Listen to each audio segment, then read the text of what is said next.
Empecemos por lo que pasa en nuestro país.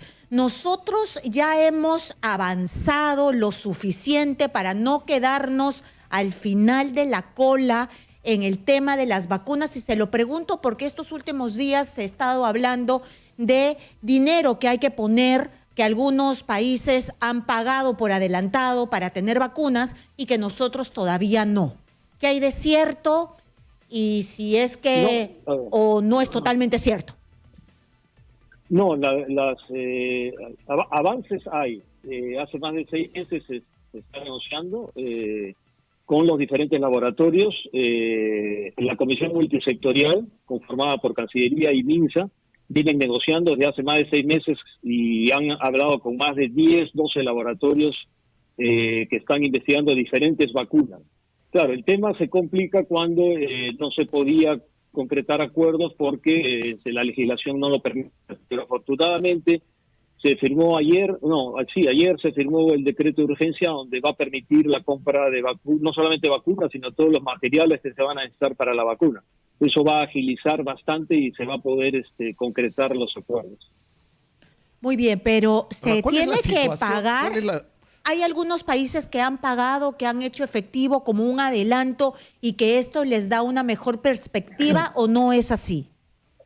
No, sí, es correcto. Desde hace mucho tiempo, Estados Unidos, por ejemplo, a través del BARDA, pagó solamente por la vacuna de AstraZeneca, pagó $1.200 millones para 300 millones de dosis. La Comunidad Europea hizo lo propio con AstraZeneca.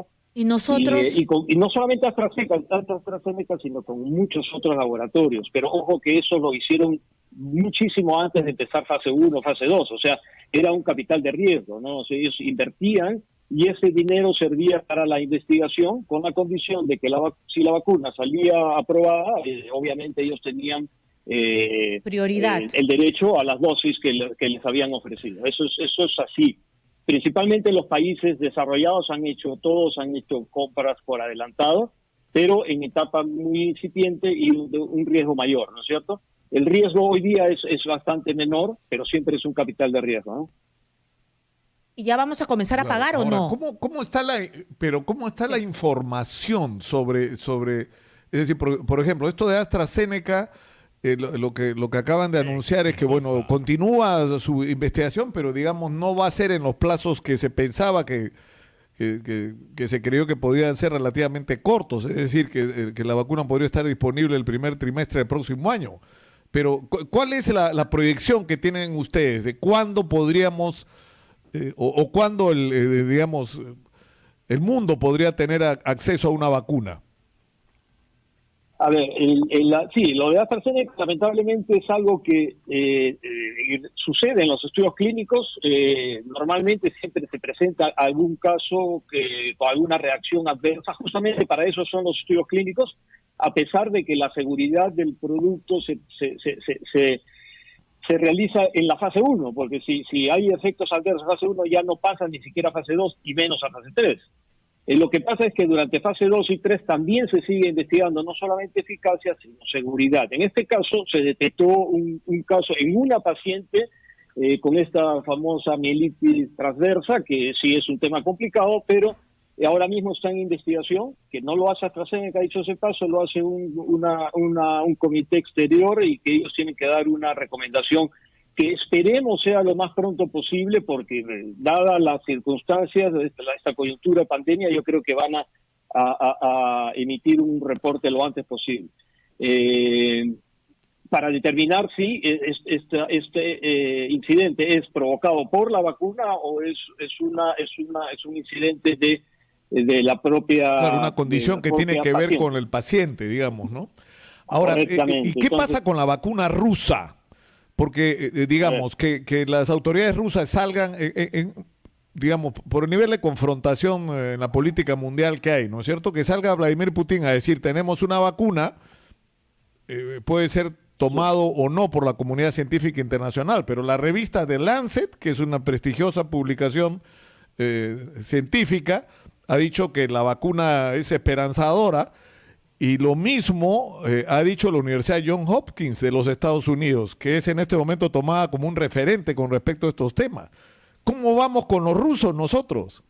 Sí, la vacuna rusa sí, efectivamente, es una vacuna de las 140 proyectos que hay. El problema de la vacuna rusa, no hay problema. Lo que pasa es que no se sabía mucho de la vacuna rusa, porque hay un listado de la OMS, que le llaman un tracker de todas las vacunas que se están investigando en las diferentes fases, desde fase preclínica hasta la fase 3. En el último reporte que pasó la OMS, el anterior, mejor dicho, el mes de junio, la vacuna de Gamaleya, que es la de la vacuna rusa, no aparecía. En el último que apareció hace un mes sí ya aparecía la vacuna rusa, pero aparecía en fase 1. Entonces es muy probable que las autoridades rusas hayan dicho que ya tienen la vacuna, ya están vacunando, pero están empezando su fase 1, seguramente harán una fase 1, fase 2, una especie de fast track, pero es una vacuna similar a las vacunas, la misma plataforma de las vacunas chinas, que son un virus inactivado. O sea que sí, yo creo que es una buena vacuna también. Esperemos también poder contar con ella. Ayer el canciller anunció que ellos también ya hablaron con el laboratorio que produce la vacuna rusa y está dentro del portafolio de vacunas que podríamos tener en el Perú. Uh-huh.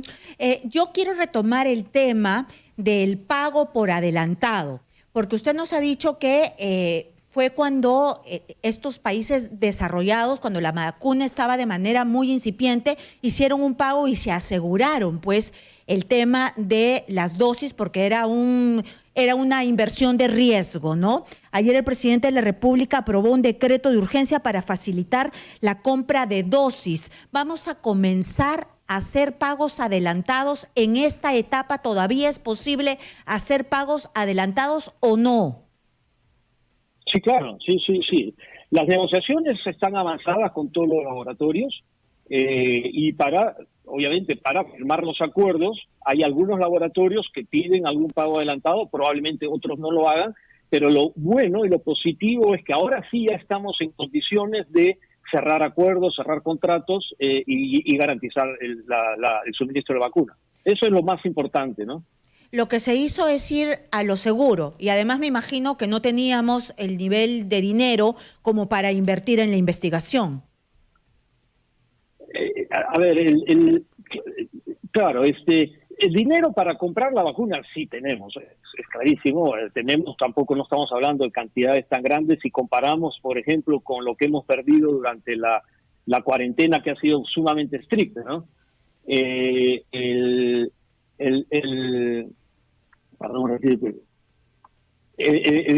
Lo que ha sido Le preguntaba por qué no pagamos antes, sí, ¿no? hay. Pero ¿por qué no pagamos antes? Hay países que sí han pagado. Es que no teníamos los mecanismos para hacerlo, y por eso a través de este decreto de urgencia ahora sí ya podemos hacerlo. Además, yo creo que un país como Perú tampoco está en condiciones de pagar para investigación grandes cantidades de dinero para un riesgo tan alto, ¿no? Imagínense pagar por una vacuna que ni siquiera han empezado fase 1, fase 2, que fue cuando los Estados Unidos o Europa sí pagaron. Ahora sí ya estamos en condiciones. ¿Por qué? Porque la mayoría de las vacunas están en fase 3, las 8 o 9 vacunas. Entonces, ahora sí estamos en condiciones de, con los laboratorios que se han llegado a algunos acuerdos y los que pidan adelantos o algo similar o asegurar la vacuna, ya estamos las autoridades ya están en condiciones de hacer los pagos correspondientes. Claro, porque yo tuve acceso, Carlos Neuhaus tuvo la gentileza de facilitarme el acceso a una especie de resumen de la situación, ¿no es cierto?, al 10 de agosto. El problema es que del 10 de agosto para acá, por ejemplo, lo de AstraZeneca, que estaba en primer lugar, ahora está en veremos porque cambió. Los plazos van a ser mayores. Había la vacuna de Sinovac, hay las dos de Sinopharm, que es el superlaboratorio chino, la de Wuhan y la de Beijing. Sí. Nosotros ya tenemos trato con los chinos, ¿no es cierto? Sí, ayer se iniciaron los estudios clínicos de la de Sinopharm acá en Perú, lo cual es muy bueno. Y vienen también 2 estudios clínicos más, o 3, que no sé si ya fueron aprobados por el INS, pero venía una vacuna alemana, la de CureVac, muy buena vacuna.